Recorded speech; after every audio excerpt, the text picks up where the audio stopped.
नमस्कार मित्रांनो, सावळ्याची जणू सावली या मालिकेच्या आजच्या भागामध्ये आपण पाहणार आहोत की अप्पू व सारंग सर हे खोलीत बसलेले असतात. त्याचवेळी सावलीही तिथे येते व अप्पूला विचारते की अप्पू गोळ्या घेतल्यास का? त्यावेळेस अप्पू बोलतो की काय हे सारंग सर, नुसत्या गोळ्या खाऊ खाऊ मला कंटाळा आला आहे. त्याचवेळी सारंग सर हे अप्पूला बोलतात की औषधं तर घ्यावीच लागतील ना? तेवढ्यात अप्पू हा बोलतो की जर औषधं नाही घेतली तर दुसरं काय होणार आहे? 2-3 सुया भेटतील. त्यानंतर अप्पू हा सारंग सरांना बोलतो की गोळ्या तर मी घेणार, पण तुमच्या हाताने. त्यावेळेस सारंग सर हे सावलीला बोलतात की जा गोळ्या आण. त्यानंतर सावली ही सारंग सरांना गोळ्या आणून देते. तर सारंग सर बोलतात की कोणती गोळी द्यायची आहे? तर सावली ही ती गोळी वर काढून देते व सारंग सर हे अप्पूला देतात. दुसरीकडे जयंती ही कार्यक्रमाच्या किराण्याची लिस्ट वाचत असते. त्यावेळी जयंती ही गावातील 2 व्यक्तींना बोलते की एवढाच किराणा, बाहेरून जे पाहुणे आले त्यांचं काय? त्यांची खातिरदारी कोण करणार? 4 दिवस राहणार आहे ते घरात, त्यांचं कोण करणार? त्याचवेळी ते 2 व्यक्ती काही बोलणार तर जयंती ही बोलते की मी जे सांगते ते आणा. त्यानंतर जयंती ही नवी लिस्ट बनवून त्यांना देते व ते दोघं तिथून निघून जातात. तेवढ्यात तिथे बबलू येतो आणि जयंती वहिनीला बोलतो की तुम्हाला कसलं टेन्शन नाही आहे ना? त्यावेळेस जयंती बोलते की कसलं टेन्शन? काहीच टेन्शन नाही. मी आधी योगा करायची व आता मेडिटेशन करते, त्यामुळे माझं टेन्शन पळून गेलंय. नंतर जयंती बबलूला बोलते की किती जरी मोठा सोन्याचा हंडा असला तर त्याला चोरायची माझी हिंमतच होत नाही. आता मी सुधारले. #प्रोमॅक्स जयंती. त्यानंतर जयंती हसू लागते. बबलू बोलतो की मी तर हे काही विचारलंच नाही, पण तुम्ही आहेच तर मी सांगतो. माझा एक डाऊट आहे. तर जयंती विचारते की काय डाऊट आहे? सारंग हा जयंतीला सांगतो की तुम्ही त्या दिवशी घरी आलता तेव्हा काही चोरलं नाही ना? त्यानंतर जयंतीला तिने कशी फुलदाणी चोरली हे आठवते आणि जयंती बोलते की नाही, काही नाही चोरली मी. दुसरीकडे सावली ही झोपायची तयारी करत असते व सारंग सर हे लॅपटॉपवर काम करत असतात. त्यानंतर सावली ही दार बंद करून झोपून घेते. दुसरीकडे तिलोत्तमा ही सारंग सरांना फोन करते व बोलते की सारंग फार बिझीस का रे?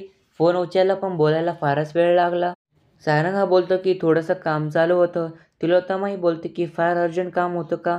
त्यावेळेस सारंग सर हे तिलोत्तमाला बोलतात की नाही, फार काय अर्जंट नव्हतं, पण थोडंसं होतं ते करून टाकावं म्हणलं.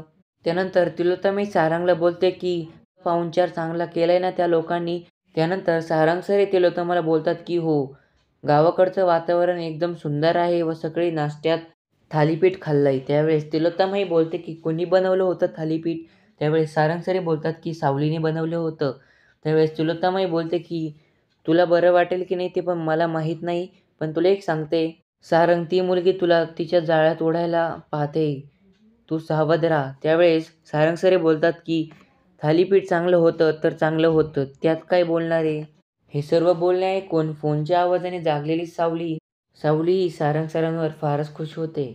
त्यानंतर सारंगचे असे बोलणे ऐकून तिलोत्तमाही फोन ठेवते व दुसरीकडे तिलोत्तमाही जागी असते व ऐश्वर्याही तिथे येते. ऐश्वर्या ही तिलोत्तमाला बोलते की इतका वेळ झाला तुम्ही अजून जागे आहे, याचा अर्थ नक्की काहीतरी झालंय. त्यानंतर तिलोत्तमाही बोलते की काही नाही झालंय. ऐश्वर्या बोलते की एवढं तर मी तुम्हाला ओळखतेच, तुम्ही एवढा वेळ जागताय म्हणजे नक्की काहीतरी झालंय. त्यानंतर तिलोत्तमाही ऐश्वर्याला सारंगची सर्व बोलणे सांगते. त्यानंतर ऐश्वर्याही बोलते की सारंग बरा आहे ना? त्यावेळेस तिलोत्तमाही ऐश्वर्याला सांगते की हो, सारंग बरा आहे, खातो पितो मजेत आहे. सकाळी त्याने थालीपीठ खाल्लं त्या सावलीच्या हातचं आणि त्याचं फारच कौतुक करत होता. त्यावेळेस ऐश्वर्या ही तिलोत्तमाला बोलते की यात काय विशेष आहे एवढं? त्यावेळेस तिलोत्तमाही बोलते की या छोट्या मोठ्या गोष्टींनी संसार उभा राहतो व तो नकोय मला.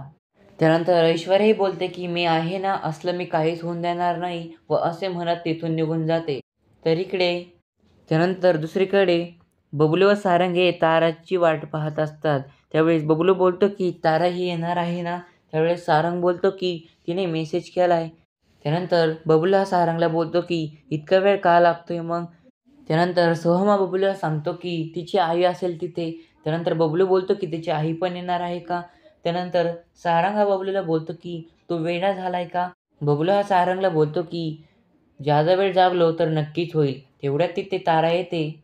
सारंग हा ताराला बोलतो की यायला इतका उशीर का झाला व माझा फोन का उचलत नव्हती? त्यावेळेस तारा बोलते की मी आरशापुढे जादा वेळ उभा होत.